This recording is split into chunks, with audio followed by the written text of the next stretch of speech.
Meu sofrimento, impotente para aliviar-me, testemunha pacífica, constante, mas sempre resoluto e firme.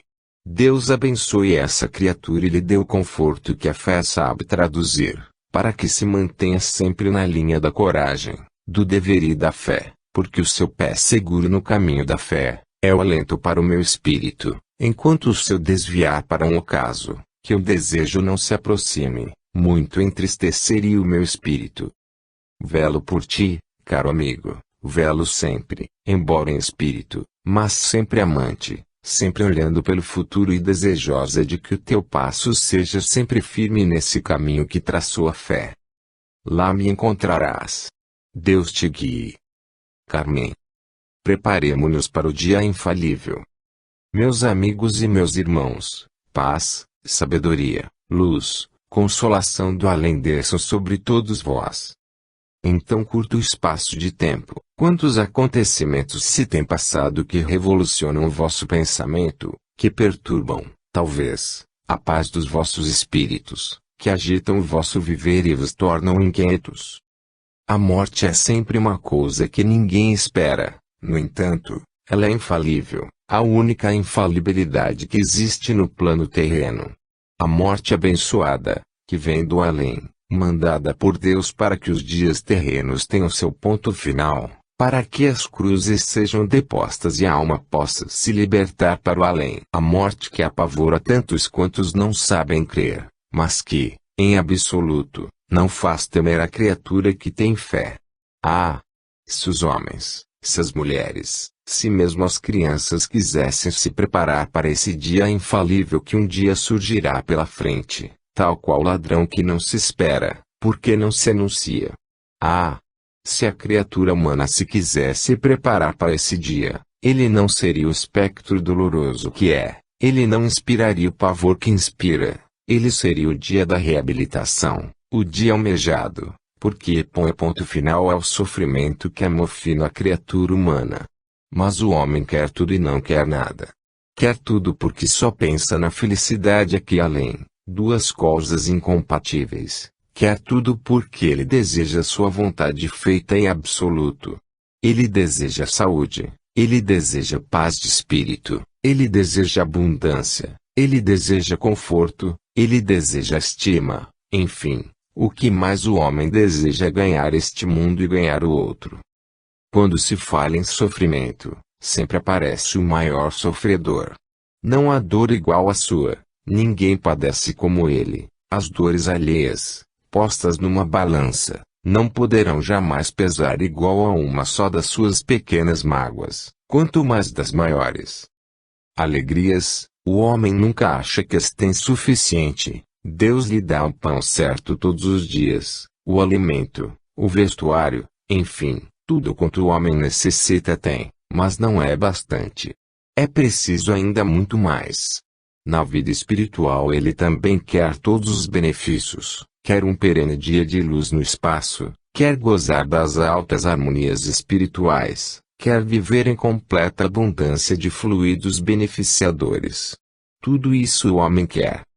Mas, meus amigos, considerações de valor neste terreno têm sido trazidas à vossa presença. Vós não ignorais que tendes dívidas, e dívidas se pagam. Compromissos são coisas de valor para quem tem honra. Uma palavra empenhada vale tudo para um homem de bem. Os compromissos espirituais, então, em que altura ficarão? Eles não podem ser postos de lado, as cruzes têm sua razão de ser. Raciocínio lógico, irrefutável, deveria ser o seguinte para o homem espírita, para a mulher que sabe crer: devo aceitar a minha cruz, devo aceitar a minha dor. Devo aceitar a minha prova, porque só ela redime esse passado que não conheço, mas que sei existe como uma nuvem negra na minha vida anterior. Devo aceitar estas penas porque me reabilitarão, e então, entrarei no dia de sol. Mas, querer penetrar o dia de sol, o dia luminoso que breve surgirá para todos, carregado do mesmo fardo de culpas e ainda crescendo de outras maiores pela reincidência, pela teimosia, pelo pouco caso, pela falta de fé, digamos de uma vez, Querer passar para outra vida com todo esse acúmulo de peso e gozar livremente como pássaro de asas abertas, satisfeito, vibrando no azul infinito, não é possível. Meus amigos, de sofrimento eu posso falar. Conheci-o muito de perto, toquei a pobreza em todas as suas formas. Conheci fibra por fibra o valor do sofrimento, corporal e espiritual. Vós, muitos dos que padeceis e muitos dos que padecem e que aqui não estão presentes, padeceis cercados de recursos, nada vos faltando dentro do vosso lar, com o conforto de pessoas amigas, vós sofreis assim. Mas, quando se sofre, afastado do seu próprio lar, nas paredes de um lugar em que é preciso agradar para não se tornar sobejo, para que se não seja resto, suportando e aplaudindo uma fé contrária que professamos, assim, meus amigos, é um pouco amargo. Mas a fé em Jesus é a gota de mel que adoça todo esse sofrimento, e, apesar de enferma, eu sempre olhei para aqueles que sofriam mais do que eu, somente quando o corpo abatido não pode mais erguer-se, então sim, eu tinha pena no espírito, porque o corpo já era traste. Venho confortar-vos, meus amigos, venho dizer-vos que ninguém desespere, que ninguém perca o seu dia, o dia da existência, porque para a eternidade uma existência é um dia. Se é que um dia, não é um minuto. Ninguém perca o seu tempo. Quando Deus enviar o sofrimento, vamos tirar desse sofrimento todo o proveito que ele possa trazer ao espírito, vamos aproveitar essa cruz, para nela crucificarmos os nossos corpos, e assim, embelezado o nosso espírito por essa auréola bendita que dá fé em Jesus, quando a morte bater a porta repentinamente como ela há bem pouco fez aqui, estarmos preparados para dizer, Senhor, rápido chamaste, pronto acudi. Louvado seja para todos sempre o santíssimo nome do Senhor. Aga. A principal lição. Meus amigos e meus irmãos, Deus vos conceda a sua luz e a sua paz. O problema da dor e do sofrimento tem sido estudado pelos espíritos de alta categoria, pelos homens de boa vontade, pelos seres que buscam se aproximar de Deus. Por mais que se explique, por mais que se traga perante a criatura humana a razão dessas coisas que parecem mal vistas aos olhos daqueles que não as estudam, não se chega a um resultado positivo. Como será possível de um mal tirar-se o bem? Como será possível de uma chaga pútrida, infectuosa, gangrenosa, surgir algum benefício para algum ser? Como será possível tirar a felicidade, um sentimento de ventura, num coração trespassado por dores atrozes, cruciantes, aparentemente sem causa?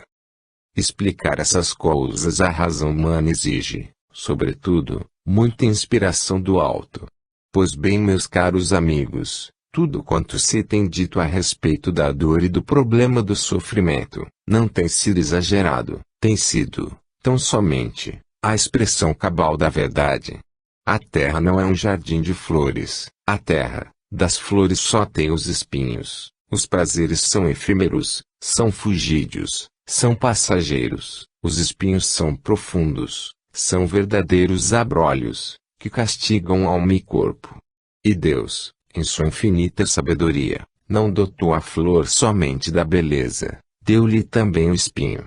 Mas, também, para suavizar essas dores atrozes, provadas pelos acúlios, Deus brindou a flor com aroma. O aroma sutil é penetrante, é doce, é suave, e se evolua facilmente para o além. A rosa representa a virtude, o espinho representa a prova, a dor que a fere, o perfume, a resignação que se escapa da flor em sofrimento. Almas sofredoras na terra são cruciadas pelas grandes dores, mas a sua resignação, a sua fé, a sua esperança naquilo que é imutável, Deus, o Cordeiro, traduz por esse aroma que se evolua da sua própria superioridade, da sua própria beleza, da sua própria dor. Meus amigos, eu vos digo, porém, as rosas na terra simbolizam as almas puras, resignadas, belas, pela formosura espiritual. O espinho representa as mágoas, os pesares, as cruciantes dores. A fé é representada pelo suave perfume. Mas, quando as dores são necessárias para a purificação de um espírito, abençoadas sejam elas, porque servem de degraus para a escala do progresso, para a evolução do ser. Ninguém queira, porém, representar, no papel da vida, o acúleo que feriu seu irmão, porque o espinho é penetrante, é doloroso, e muitas vezes, dá origem a sofrimentos que são verdadeiras subidas, ascensão para o além. Mas enquanto a alma sofredora se evolua, o punhal que a feriu baixa e desce. É preciso, pois, edificar a humanidade nesses termos. As dores são proveitosas, meus amigos. As dores elevam o moral da criatura, aproximando-a de Deus. Mas não é preciso que a mão empunhe a arma ferina, para que o espírito passe a prova. Ela pode vir sem o auxílio humano. Ela pode vir, como os homens dizem, por um acaso. Ela pode vir sem haver um culpado. Quando Jesus foi traído, ponto profundo de espiritismo, por aquele que era tão discípulo quanto todos os outros, não faltou esta interpretação. Porque foi destinado aquele para fazer esse mal. Porque foi permitido que aquele que, no dizer do mestre, meteu a mão no seu prato para comer, fosse logo após entregá-lo na mão dos seus inimigos. Meus amigos, Judas não foi predestinado para traição. Deus não poderia designar um espírito para a prática de um ato injusto. Como ciência onisciente que é, Deus sabia, sem dúvida alguma, que esse fato se daria, mas ele não o destinou para isso, porque se o houvesse feito, então haveria praticado um ato de injustiça, e Judas não poderia ser culpado, pois estaria talhado para esse mal. Judas não soube afastar de si a tentação. Judas se encheu de orgulho, Judas se encheu de inveja e quis igualar o mestre, todo o seu erro. Ainda hoje se pratica na terra todo o mal influenciado por esse sentimento baixo de orgulho, que é o que deita a perder a maioria dos homens. Sejamos humildes, nós como espíritos, e vós, como criaturas terrenas, sejamos humildes e lembremo-nos que o homem sepulto, orgulhoso ou não, será amanhã a podridão, o verme, a larva inconsciente, enquanto que o espírito será nivelado de acordo com o sentimento de humildade que habita dentro dele.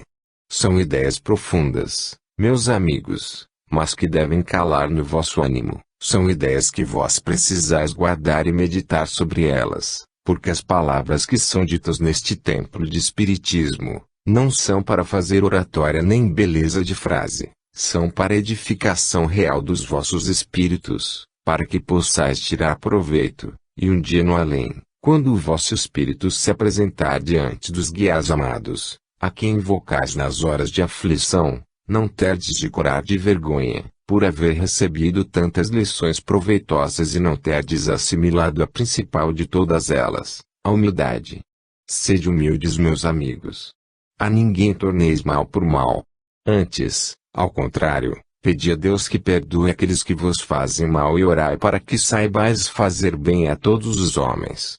Deus abençoe o mundo cristão espírita, para que se possa fazer na realidade o seu progresso. Deus vos guarde. Alfredo Barcelos. O resumo da lei. Meus irmãos muito amados, Deus vos guarde em sua graça. Não é possível dirigir, determinar, guiar, sem, de vez em quando, estar em contato com aqueles a quem se deseja guiar, a quem se deseja instruir. Quem tem a direção suprema de um trabalho, não pode deixar de assumir as responsabilidades que dele decorrem. Estando presente em várias reuniões, tenho ouvido espíritos se manifestarem nestas sessões, em dias apropriados, recomendando a todos os irmãos presentes o carinho especial na observância dos mandamentos da lei de Deus. Devo igualmente manifestar alguma coisa neste sentido, para que não se diga que todos falaram, mas que é voz de quem devia, talvez, falar primeiro por dever, pela responsabilidade que lhe toca, não se fez ouvir. Aqui estou.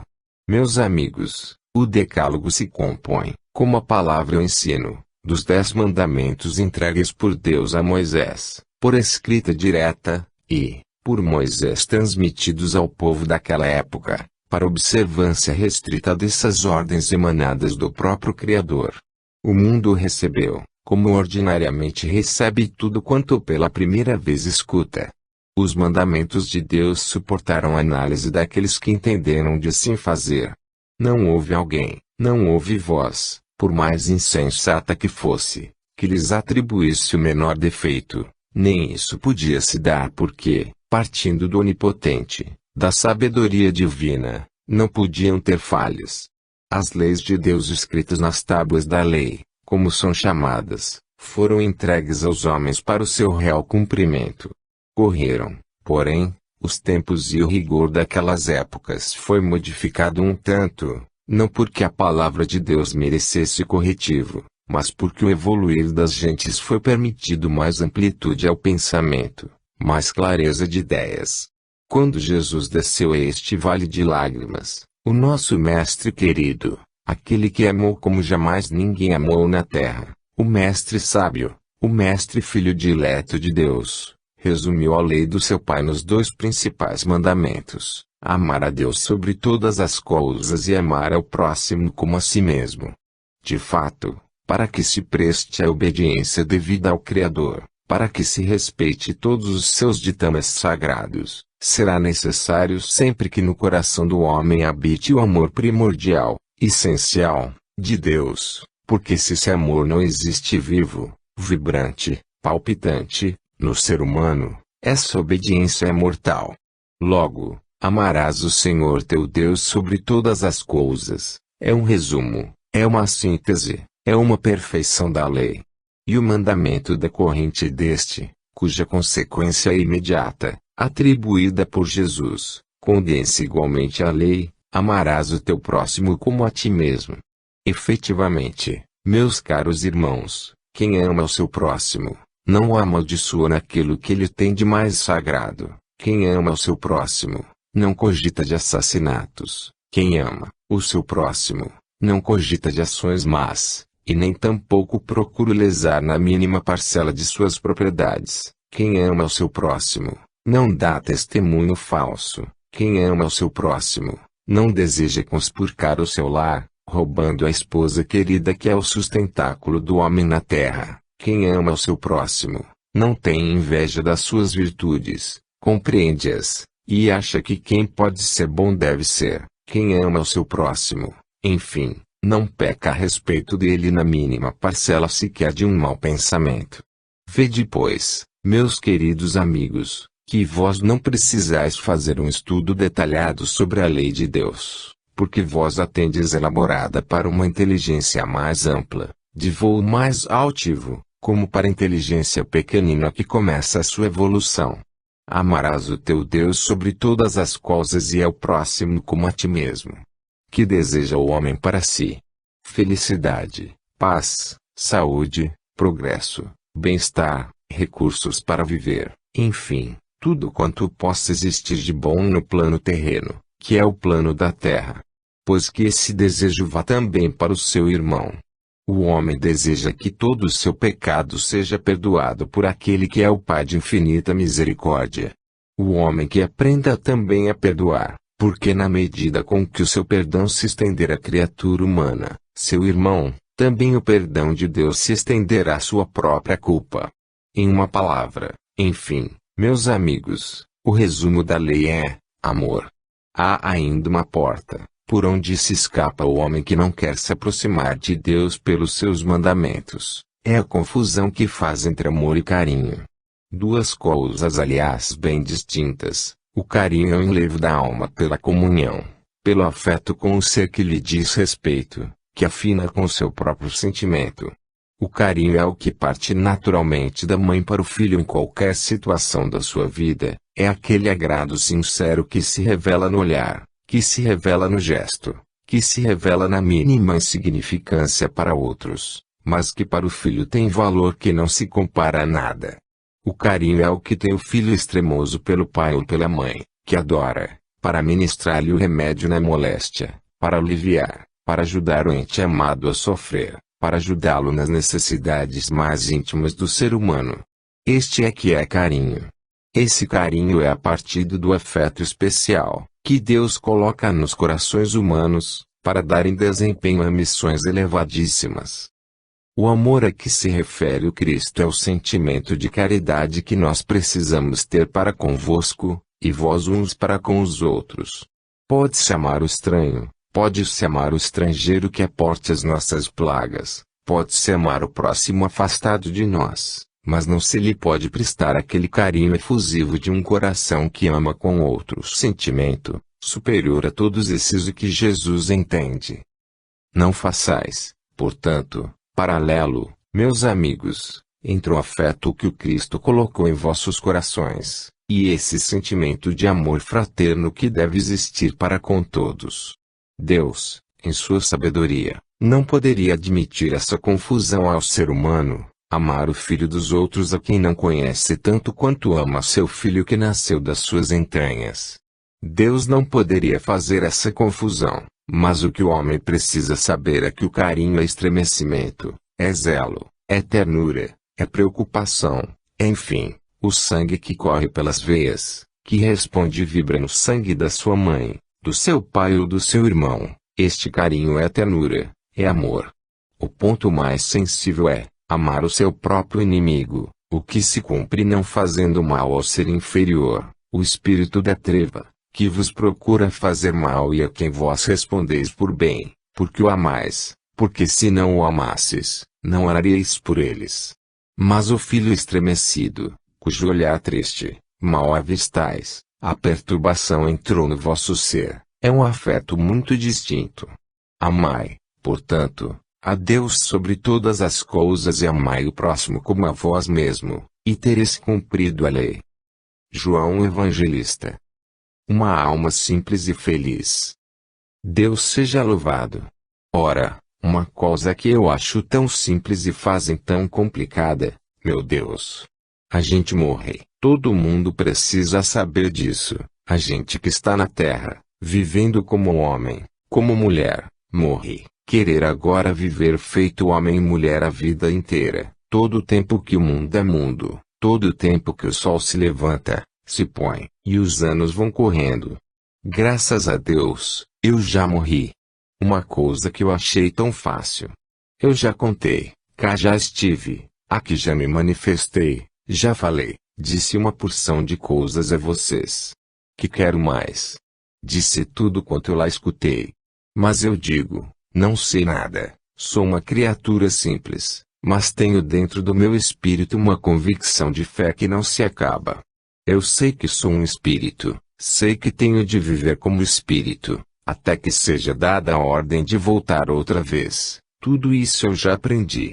Tudo vejo agora, espíritos que lutaram tanto na terra, falado outras línguas, preparados, doutores da igreja, morrem, e não sabem que morreram. Louvado seja nosso Senhor Jesus Cristo, que mostra as coisas para os pequeninos e deixa os grandes, muitas vezes, nessa ignorância. É por isso que eu digo para o meu filho, para minha filha, e para todos, o mal pior que existe no mundo é o orgulho. Essa gente orgulhosa que sabe muito, não sabe nada. Estudam, aprendem nos livros uma porção de coisas e quando acaba daí chega uma ocasião como esta, nada sabe. Ah! Meu Deus, eu dou graças a Deus porque vivi na terra há muito tempo, criei meus filhos, depois me separei deles, passou-se tanta coisa, que nem vale a pena dizer ao público, porque não lhe interessa. Mas eu digo, vivo como espírito, a minha almazinha acreditando em Deus, rogando os bênçãos sobre a terra, pedindo a paz para essa humanidade que o está se matando, derramando tanto sangue inocente, deixando tantos filhos sem pai, tendo em si o sentimento de inveja, porque não tem o pensamento em Deus. Olha meu filho, continua como tu estás, anda, bota teu coração em Deus, e terás muita sorte, és muito feliz. Isso da gente ter uma doença em casa. Quem tem uma doença porque precisa dela, um doente pode viver feliz, se souber ter a fé dentro do coração. O doente pode ser feliz e o homem mesmo tendo saúde pode ser um desgraçado. Tudo vai da fé em Deus. Deus pôs junto de ti uma criatura que tanta fé teve que a sua fé te chamou. É verdade, foi essa fé que tanto fez, que hoje me atraiu. Hoje tens uma mãe lá em cima que não serve de nada, é uma pobre atrasada, mas que tem o coração cheio de amor em Deus. Venho trazer, agradecendo a Deus dentro da casa de João Evangelista, todas as minhas preces pela felicidade desta gente, pela felicidade destas crianças, pela saúde de quem tanto precisa viver, porque é o tronco de tudo isso. Venho dizer para vós todos, meus amigos, que tenhais paciência com a vida é cheia de dores. Quando vier um pensamento ruim, pedi a Jesus para tirar esse pensamento e trocar por um pensamento bom. Tudo vai indo. É tão fácil acreditar em Deus, é tão fácil amar a Jesus. Eu não sei como esta gente acha difícil. O que é que eu vim falar? O que é que eu vim dizer? Aquilo que sinto. Tenho muito amor à minha gente, tenho amor a esta casa e quero bem a toda a humanidade. Deus estabeleça a paz entre os homens. Maria Rita. Cada um resgate o seu compromisso. Meus queridos irmãos e meus muito amados amigos, eu vos saúdo na graça de Deus. Estudantes de Espiritismo que sois, meus amados irmãos, nunca percais da mente o fundamento básico dessa doutrina, a fé que prepara a salvação do espírito no cumprimento das provas realizadas, por sua vez, nas sucessivas encarnações do espírito. Nunca percais de vista esse ponto essencial da doutrina. Vós espíritas, que não temeis a morte, porque sabeis que ela nada mais é do que um desaparecimento corpóreo da terra, para uma presença real no além, não vos deveis atemorizar. Igualmente, quando o dia das provas chega para a reabilitação dos espíritos, o que é um homem? O que é uma mulher? O que é uma criança? Um ser corpóreo que em si contém um espírito, causa eficiente da sua vida, motivo da sua presença na terra, enfim, morador, dono desse corpo formado da matéria, para obedecer às necessidades do espírito. Vós sabeis que nem todos os espíritos que vêm à terra estão preparados para as lutas indispensáveis ao progresso. Eles para que vêm e nesse mare magnus da vida, nessas lutas constantes para o seu aperfeiçoamento, muitas vezes, caem, se não se encostam, fortalecendo-se, amparando seu bordão da fé. É certo que a queda mais violenta e maiores chagas morais produz. Ora, o espírito que vem à terra ele acontece no decurso dessa existência quedas fragorosas, como aquelas que a história conta. Necessita forçosamente reparar todos esses senões do seu caráter, para poder um dia fazer jus àquelas moradas que o Cristo foi preparar. A memória do homem é curta para umas tantas reflexões, mas como vós não conheceis os espíritos e sim os homens, folheando as páginas dos livros da história, horrorizai-vos dos crimes praticados pelos homens daquela época. Tendes, por exemplo, os horrores praticados por Nero, a falta de caridade de Calígula e de outros tantos imperadores daquela época, os estremecimentos, as carnificinas, os crimes da terra realizados por aquelas criaturas. Se fosse permitido que aquele homem, no próprio instante em que pecou, fosse castigado, talvez vós não lamentasseis esse castigo, essa prova. Os tempos, porém, correm. Os anos se sucedem. Da mesma forma o perpassar dos séculos corre veloz. E eis que essas criaturas do que vós considerais perdidas na noite do esquecimento, volvem à terra para resgatar seus crimes. Mas já não são aqueles espíritos perversos daquela época, são seres que se converteram no além, pela ação bondosa e eficiente dos guias e vêm prontos, como cordeiros mansos, a serem colocados em holocausto à sua prova, mesmo porque, espíritos rebeldes, ainda cheios daquele fel do mal passado, ainda não estão na altura de suportar as grandes provas, porque eles sofreriam blasfemando, e isso seria, tão somente, um agravante para os seus pecados e nunca uma reabilitação. Quando eles voltam à terra regenerados, desejosos de progresso e, ao mesmo tempo querendo cumprir compromissos, baixam ao cenário da Terra dispostos a realizarem o pagamento da grande dívida. Aparecem, então, os moradores sublimes da Terra, aqueles que padecem resignados, sem revolta, sem uma palavra de descontentamento, antes compreendendo perfeitamente a ação de justiça que se realiza. Vós que não procurais imediatamente, no recesso da vossa memória, a razão desses sofrimentos atrozes, aparentemente sem justificativa, no momento vos esqueceis de que esse espírito é aquele outro do passado, é o antigo criminoso, é o réu insubmisso, é o réprobo daquela era, sobre cuja memória pesam inúmeras maldições, é aquele desprezível que o mundo condenou na sua justiça, no seu critério, mas a quem Deus perdoou e ofereceu a tábua de salvação a que ele se apegou. Assim se explicam, meus amigos, esses casos dolorosos que fazem correr as lágrimas dos vossos olhos sobre as vossas faces, lamentando o sofrimento do bom, compadecidos da desgraça que vem ferir aquele que tem resignação na sua prova. Assim se explica, meus amigos. Não quero dizer que o vosso coração não se confranja ante sofrimentos dessa natureza, não digo isso, digo, porém, que não lamenteis o espírito que padece, porque ele cumpre e resgata o seu compromisso. Quanto ao corpo, esse é sustentado pelo espírito, quando se tem essa elevação moral. E o espírito impõe a sua vontade. E o sofredor compreende o sofrimento e o aceita. Quantas vezes, ele, o maior mártir, ainda tem palavras para consolar aqueles que são testemunhas do seu sofrimento, e padece por causa desses, quantas vezes? Ligeira explicação, apenas para que vós compreendais que é de fato assim. Espíritas que sois vós todos, em vossa maioria, não deixeis de estar alerta, porque não sabeis o que vem para amanhã, vós não sabeis o que vos espera.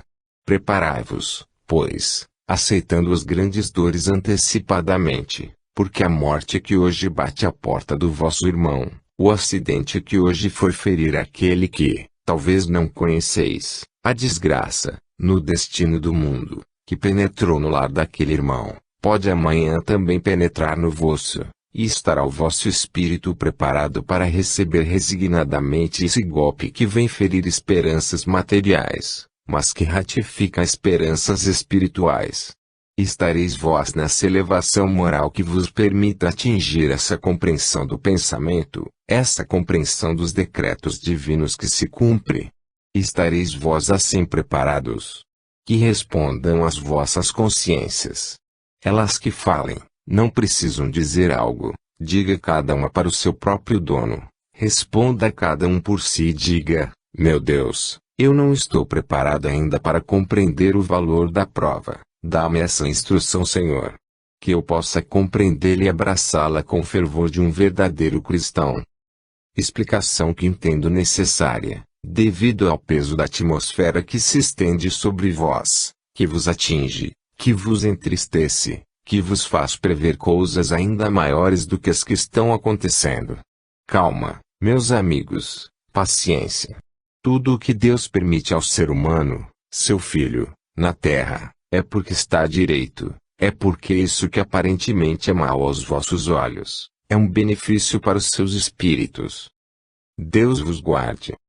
Max. Preparemo-nos para as eternas moradas. Irmãos amados e meus amigos, seja convosco a paz do Senhor. Aprendei a ler no livro da vida humana, aprendei a ler as palavras de vida eterna, na demonstração prática que a fé mostra ao ser humano e traz diante dos seus olhos. Meus amigos, a vida, quantas vezes se vos tem dito, não tem solução de continuidade. Se ela principiasse no berço e terminasse no túmulo, nada seria explicado razoavelmente ao homem. Se a vida se limitasse ao prazo da existência terrena, por mais dilatados que fossem os anos, muita coisa ficaria sem significação, porque o ser humano atingindo uma certa idade possuiria apenas a compreensão de homem e esta não explica a utilidade do sofrimento. A criatura que sofre necessita de auxílio para sua conformidade no sofrimento. Não obstante a idade, pois, a interrogação permanece de pé sem resposta. Para que o sofrimento? As criaturas humanas precisam saber que vidas, e vidas sucessivas, vêm tendo o espírito no plano da terra, com o intuito louvável de aprimorar o seu caráter. Meus amigos, moradas infinitas sem par, cheias de bênçãos e luz, foi Jesus preparar para a humanidade, essas moradas, em outros planos da vida, por excelência escolhidos pelo Divino Mestre, cuja palavra não pode faltar, são para aqueles que já as têm conquistado pelo seu mérito pessoal, e esse mérito não se pode adquirir em uma só vida, porque ninguém pode atingir a perfeição máxima que é possível atingir, com esforço mínimo. Se assim fosse, se a vida fosse uma só, então, muitos a teriam perdido, porque nem todos sabem aprender nos dias terrenos, como se deve aprender, nem todos se dedicam ao bem fazer, bem ao contrário disso, quantas almas, à custa dos seus esforços, produzem somas de males, que nunca deveriam ter produzido, tendo, tantas vezes oportunidades para fazer o bem diante dos seus olhos.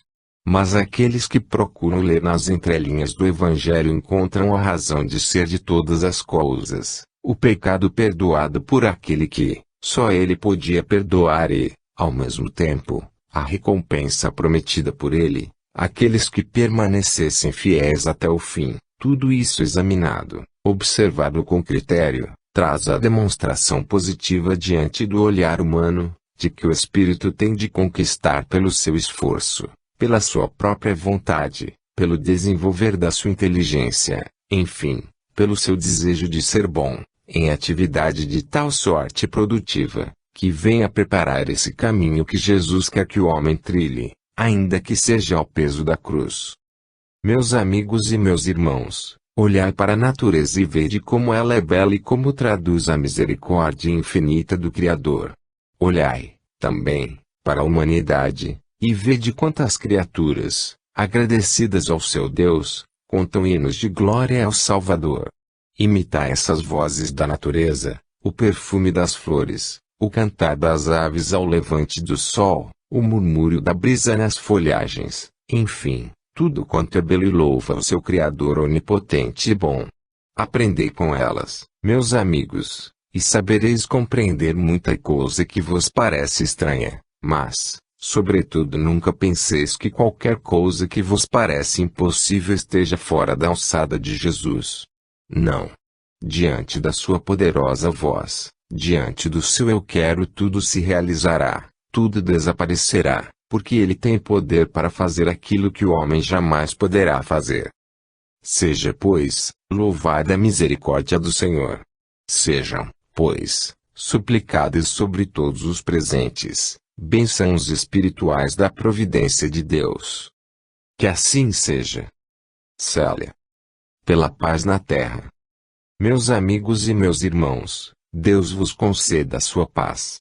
Bons propósitos, meus amigos, bons propósitos. Que seja feita a santíssima vontade de Deus, inspirando o homem no verdadeiro amor fraterno que nos deve unir uns aos outros. Ocorre-me um pensamento neste instante de colaborar convosco nessa ideia, que se levanta, de fazer uma prece em comum pelo estado agitado em que se encontra a terra, cheia de pensamentos maléficos, influídos por espíritos inferiores. Pobres criaturas infelizes, afastadas da luz. Pobres seres que, infelizmente, também encontram da parte do homem acolhida para expansão da sua inferioridade. Ocorre-me a ideia de que as criaturas presentes tenham a combinação prévia de uma hora, em que possam meditar 2 ou 3 minutos, sequer, no sentido de se estabelecer essa paz, tão necessária à humanidade, que se debate nessa onda de perversão de sentimentos, nessa falta de caridade, nesse afastamento da luz. Uma combinação, para nós espíritos, qualquer hora, para vós homens, talvez a noite seja o melhor momento para essa expansão em busca desse Deus orientador e bom, que acolhe as criaturas com tanto agasalho, com tanto amor, e recebe delas esse testemunho de ingratidão.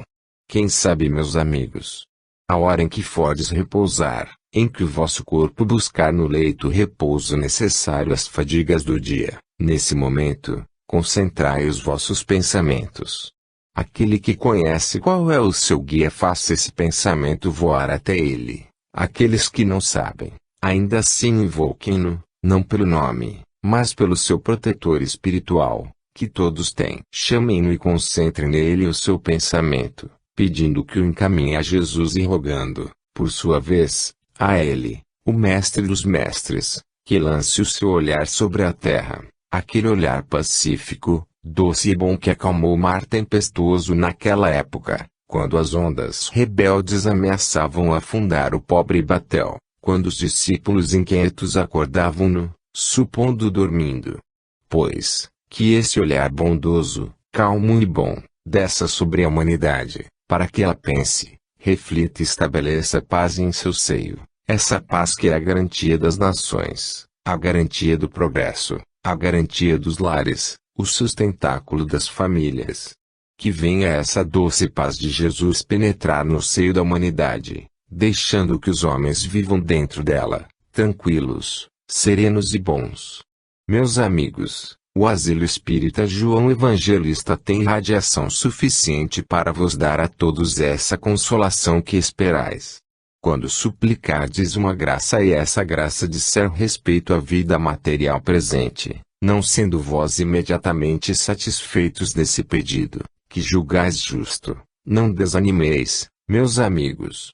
É porque o vosso pedido se radica em causa passada que não vos é dado a conhecer no momento, não penseis que foi indeferido. Deus vos dará a resposta a seu tempo. Por que não são os homens religiosos, calmos suficientemente, para compreenderem essas coisas da vida? O tempo que se gasta na terra é tão pequeno, tão curto. Os dias se sucedem com tanta rapidez. Tudo passa, passa o dia da alegria, o da tristeza também se vai. Quem tem fé pode recorrer a Deus e receber no âmago do seu ser a conformação bendita, que lhe faz aceitar a própria dor. Meus amigos, eu vos venho pedir, ainda uma vez, que tenhais uns para com os outros a paciência necessária para vos suportardes mutuamente. Ninguém procure um ser perfeito na terra, porque não encontrará. Uma criatura sem pecado, um justo, não terá lugar entre vós. Não procureis divisar nos outros as suas grandes faltas, que certamente haveis de encontrar, mas procurais antes qualquer coisa de bom que todos certamente têm. Olhai mais indulgentemente uns aos outros. E para vós, meus amigos, tende caridade para convosco mesmos. Não penseis que falta a verdade. Quando isso afirmo, vós não tendes caridade convosco. Sim, vós não tendes pena de vós, não tendes caridade com esse espírito que habita esse corpo, e negais tantas vezes o pão espiritual que ele necessita. Pobre faminto de luz, quando o infinito é cheio dela. Pobre sedento, quando é tão farta a água da vida. Pobre faminto quando é gratuito o pão espiritual. Não seja assim, meus amigos, alimentai esse pobre ser necessitado, que vive dentro de vós, dando-lhe o estudo, dando-lhe a prece, dando-lhe o conforto de que ele necessita. Que o mundo não seja assim não vos importa. Orai pelo mundo. Que alguém que vós supondes muito bem não proceda dessa maneira, orai por essa pessoa. Tudo isso será alimento para vós mesmos. Cada pensamento bom emitido, será uma onda de bem que virá para o vosso ser. Cada pecado perdoado ao vosso irmão, será um voo para o vosso espírito. Cada parcela de amor que irradiar do vosso ser, será uma benção que o envolverá. Orai muito, meus amigos, orai muito pelos que padecem e concentrai-vos, segundo acabei de pedir, na hora de repouso, pedindo pela paz da humanidade, pedindo pelo bem-estar dos homens, para que se realize o amor fraterno, desejo do nosso querido Jesus. Paz a todos os homens. Alfredo Barcelos. Guarde Deus a mocidade. Paz, meus amigos e meus irmãos, paz. Quando se vem ao mundo mulher, é que se tem uma dose muito alta de sofrimento para resgatar, em geral é assim.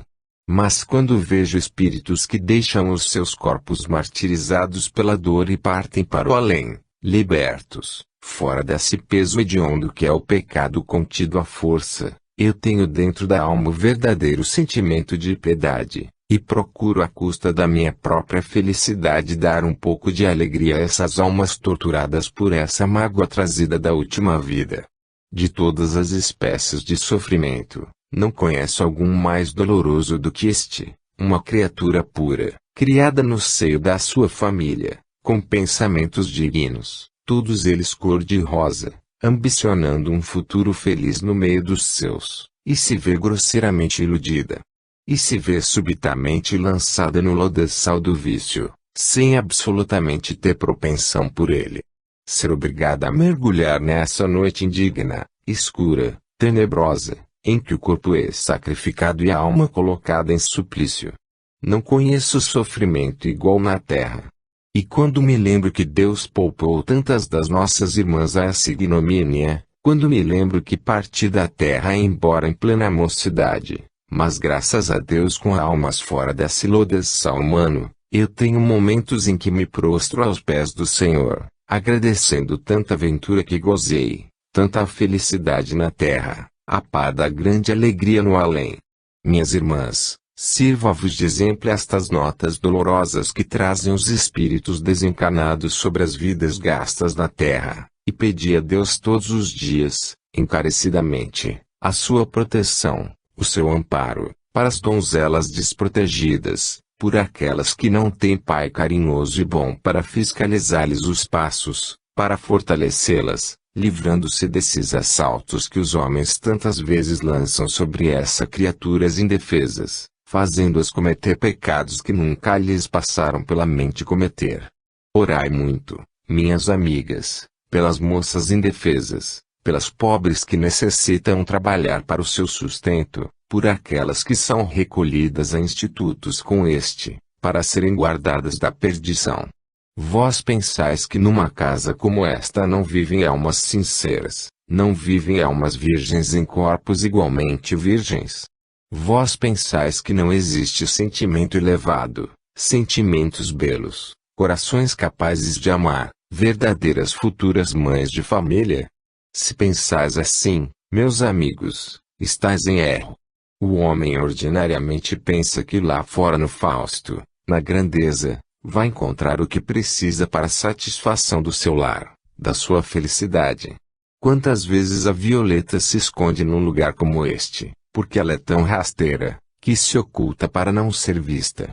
Orai pelas crianças que são pobres, que não têm os seus pais para olhar por elas, e orai por aqueles que não têm vida espiritual suficiente para poder proteger, para poder amparar, para poder livrá-las do laço traiçoeiro que o mundo oferece.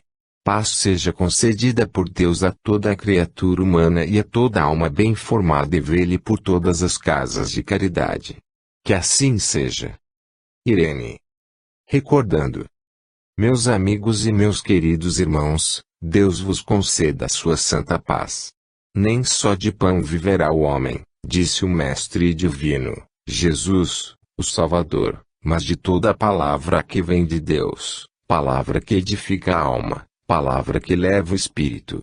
O pão material é o principal sustento do corpo humano. Sem esse pão o corpo não se pode desenvolver, falece em sua força, e, nesse enfraquecimento, vem a perder tudo quanto tem ganho, até então, em robustez física, faltando pão, o corpo definha. Eis porque moreja o homem cotidianamente para ganhar o sustento necessário, esse alimento precioso que é o sustento do seu corpo material. E sabe Deus quantas vezes com que dificuldade esse pão é adquirido pelo pobre que, gotejando suor da sua fronte, trabalha por ele dias e dias consecutivos, vendo esse pão em migalhas, em insuficiência, para ser repartido com todas as criaturas pertencentes à mesma família. Pão trabalhoso, pão que sustenta o corpo. Pão trabalhoso que custa às vezes rios de lágrimas, que custa suor copioso, que pesa com uma responsabilidade dura sobre os ombros do chefe de família, e muitas vezes sobre os fracos ombros de uma mulher. pão custoso de se ganhar, pão difícil de adquirir. Mas a palavra de Deus, em sua alta sabedoria, disse, pela boca do Divino Mestre, não só desse pão viverá o homem, mas ele viverá também da palavra de Deus, alimento da sua alma. Comparemos agora, meus caros irmãos e meus amigos, num estudo ligeiro, a diferença na preciosidade dos alimentos e da prece, pela qual se pode adquiri-los. Enquanto o pão material custa o esforço hercúleo de uma criatura, e, muitas vezes, o sacrifício da sua própria vida, da sua saúde, nesse esforço que não pode ser diminuído, porque é urgente a aquisição desse alimento, o pão espiritual é franco, é livre, e não custa o menor esforço, não custa R$1, tão somente, pedi-lo e recebê-lo. Pão que sustenta a força do espírito, pão que alimenta a alma do que há de mais belo e mais salutar em todo o universo, pão que é o sustentáculo da fé, porque a própria fé, pão que fortifica, que dá a força contra a tentação, dá persistência na virtude e é escudo contra todas as desgraças possíveis da terra, pão sacratíssimo, vindo do próprio Deus para o alimento do pecador. Ó, meus amigos, quando se pensa que a mesa é gratuita, que não se gasta para adquirir esse pão, que é, tão somente pedir e receber, obedecendo assim ao mandamento do próprio distribuidor, quando disse, buscai e achareis, pedi e dar-se-vos-á. Ele, o Mestre Divino, ordenando às criaturas do que não passem fome, está pronto a distribuí-lo. O que será então esse pão alvinitente, sacrossanto e puro que vem dos arcanos celestiais, onde Deus habita? O que será esse pão? É o alimento da tua alma, meu irmão, é o sustentáculo da tua fé, é o fluido vital partido do próprio Deus, para te sustentar nos momentos perigosos da existência, nas lutas que és obrigado a entreter neste mundo, próprio delas, é o arrimo à tua fraqueza, é o alento para a tua alma, quando desfalece, enfim, é a benção de Deus que tu pediste de boa fé, satisfeito, e contente a recebeste. Bendito seja o pão alvíssimo que parte do próprio Deus, que é o alimento das almas que sabem crer. Outrora, em tempos que não vão muito longe, havia uma mesa farta do pão que alimenta o corpo, havia uma mesa farta em regozijo de uma data que celebravam com grande alegria. Hoje não pode ser assim, porque o corpo que se festejava naquele tempo já não existe. Mas, meus amigos, existe o Espírito que motivava todas estas coisas, e esse Espírito vive e viverá permanentemente, porque é Filho de Deus como vós. Esse Espírito era o meu, que vivia no meio dos seus, gozando e aprendendo a vida doméstica de um lar feliz. Esse Espírito se regozijava com a alegria que provocava em seu lar, a felicidade que reinava em torno. Mas os decretos divinos, insondáveis, permitiram que o corpo não mais necessitasse desse pão material que, graças a Deus, nunca faltou, porque foi sempre abundante, e Deus me deu o pão celestial que é mais elevado e nobre, num banquete que o olhar humano não pode ver, em que a falange dos espíritos felizes sentem prazer participando dessa festa. Meus amigos, se bem que o dia de hoje seja de grande recordação, eu quero que ele seja motivo de grande alegria, porque Deus, cumprindo a sua promessa, tem feito do meu espírito um ser muito feliz. Eu louvo esse Deus onipotente e bom que olha para todas as criaturas terrenas ricas ou pobres, sadias ou doentes, felizes na aparência ou, talvez, aparentemente infelizes. Eu louvo esse Deus, diante do qual meu espírito se prostra para agradecer as grandes bênçãos que derrama sobre mim. Eu venho pedir a todos vós, que compreendeis e que estudais as coisas da terra, ligados a interesses do alto, meus amigos, que assim como pedis para os vossos lares, para esta casa, que não falte o pão material, sem o qual as crianças não podem viver, peçais também a Deus o pão espiritual para o vosso sustento e daqueles que precisam crer. Grandes esmolas tem Deus guardado para aqueles que têm fé. Tu, que estás presente, guarda esta frase para repetires onde sabes. Grandes esmolas tem Deus reservado para aqueles que sabem crer. Portanto, pensam todos que não falte a ninguém o pão material do corpo, mas que, sobretudo, seja farto, como sempre, o pão espiritual que é o alento das almas. Deus vos guarde em paz. Irene. Exercitemos a energia espiritual. Glória a Deus nas alturas e paz na terra aos homens. Meus amigos, a ambição mais justa dos espíritos nobres é que se estabeleça no universo o reino de Deus. O reino de Deus é de progresso, é de paz, é felicidade, é de caridade absoluta. Onde se estabelecer esse reino, cessarão as guerras, cessarão os crimes, cessará a discórdia, como afirma esse pensamento acabado de externar. Esse homem, hoje espírito, tem todo o valor no momento presente, para aconselhar que se cuide dos indivíduos, porque depois dos indivíduos se cuidará da coletividade. Cada criatura humana é um exemplar na humanidade, cada um representa um ser. Cada um tem uma ação, cada um é um dinamo, e para que essa força, essa energia possa ser realmente propulsora para o bem, necessário é que seja cultivada no sentido de uma diretriz correta, caridosa e boa. O homem, ordinariamente, gosta de falar na sua força. Alguns, em esfera intelectual um pouco mais baixa, gostam de fazer valer a sua musculatura física, gostam de fazer valer a sua força, fazendo notar que dificilmente derrubarão. Outros que já não cultuam tanto a parte material do seu ser, gostam de fazer valer a sua inteligência, a sua vontade, pela força espiritual de que disponham. É natural, tudo isso é natural. A verdade é, porém, que assim como o homem material treina a sua força física para poder suplantar a do seu adversário, o homem espiritual igualmente pode treinar a sua energia espiritual, no sentido não de passar aquela de seu irmão, mas de ao menos igualá-lo e podem ser realmente um motor para o bem. De que serve desenvolver uma energia prejudicial?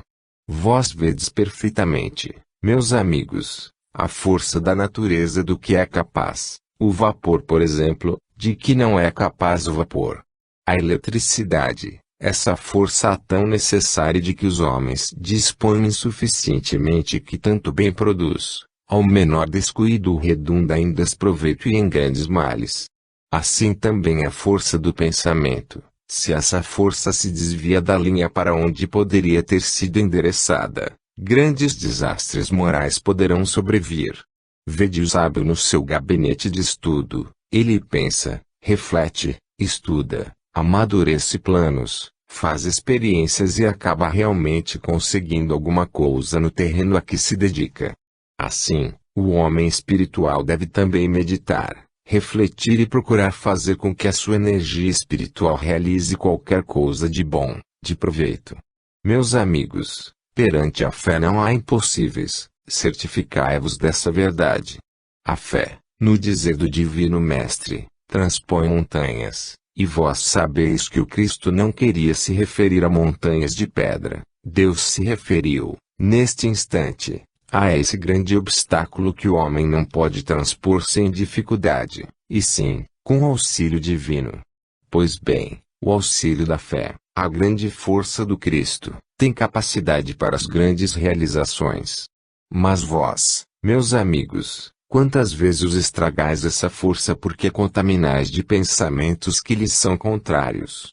Se dentro de 10 minutos o vosso pensamento paira sobre a personalidade de um enfermo, abstraindo do seu defeito moral, dentro de outros 10 minutos o vosso pensamento paira sobre coisas em que não deveria ter jamais pousado. Quantas vezes isso acontece?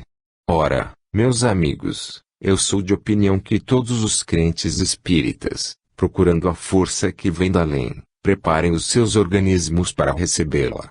A teosofia, foi dito aqui em uma sessão, eleva o homem até Deus, ao mesmo tempo, fazendo a comparação entre espiritismo e teosofia, esse mesmo espírito disse que o espiritismo traz Deus para os homens.